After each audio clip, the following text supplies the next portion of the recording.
Hi, Robert. It's New Year's Day, and technically I'm not working, but I like being at my bench, and so here I am working, which is not working really. It's fun. Anyway, so I look through my drawers for things for you. So let's talk about some of the things. Keep in mind, all of these are unrestored, so you're not necessarily going to be seeing them in the condition that they would be when they were done. So this is kind of like their starting points, okay? First, this is a 61 39 60 10. By the way, I have terrible allergies, which is why I'm stuffed up. This is an early Blue Dial model. It's the first gen of this model with the A movement and the two-part sweep, and it's proof marked front and back. But it's on the original bracelet. This is the original watch. It's completely unrestored. It has some patina on the loom here, but the dial loom is good. And it's original. It's English Spanish, and it's correct. It needs servicing, but it's that's a possibility. It's a good watch. It's a complete watch, which is nice.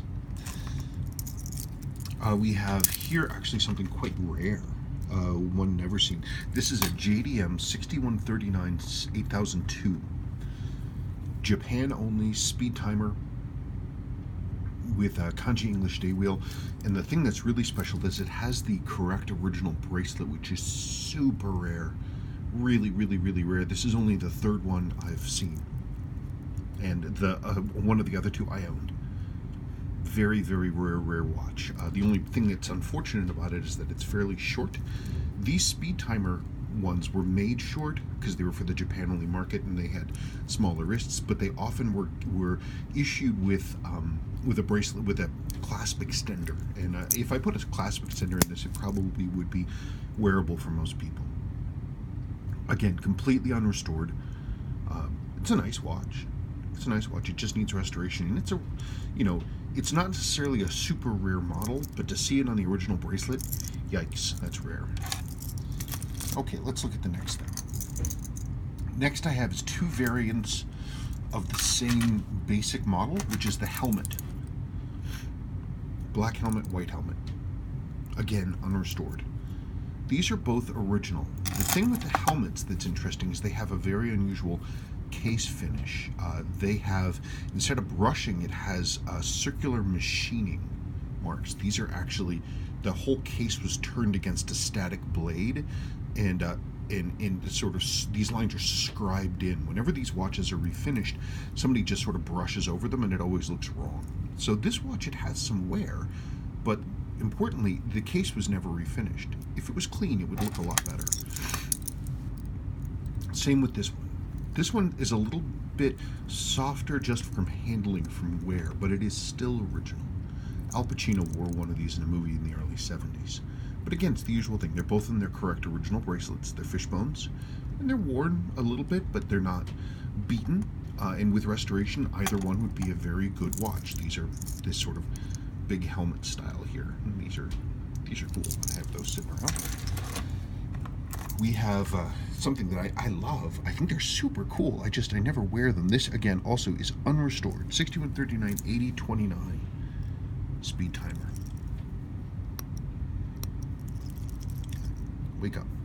Anyway, these are pretty cool. This one's nice. It's got unfaded orange hands, nice blue dial, perfect white loom, and it also is on its original bracelet. What's cool about these bracelets is that they were designed to mimic the steering wheel spoke of an early 70s BMW, like a rally car, which is pretty neat.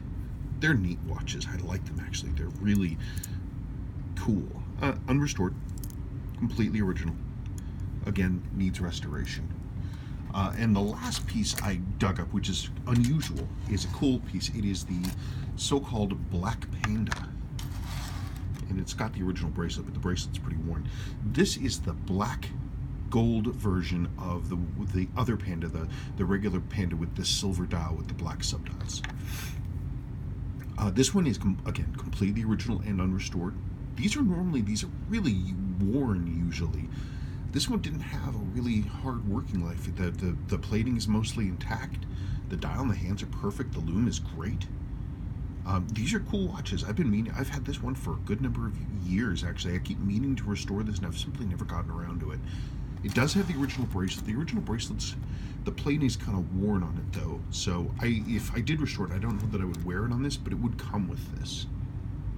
Black Panda. They're cool. I wish they were... it's just so rare to see them in decent condition like this that most people haven't really ever seen them, how they look like this. That's a neat piece.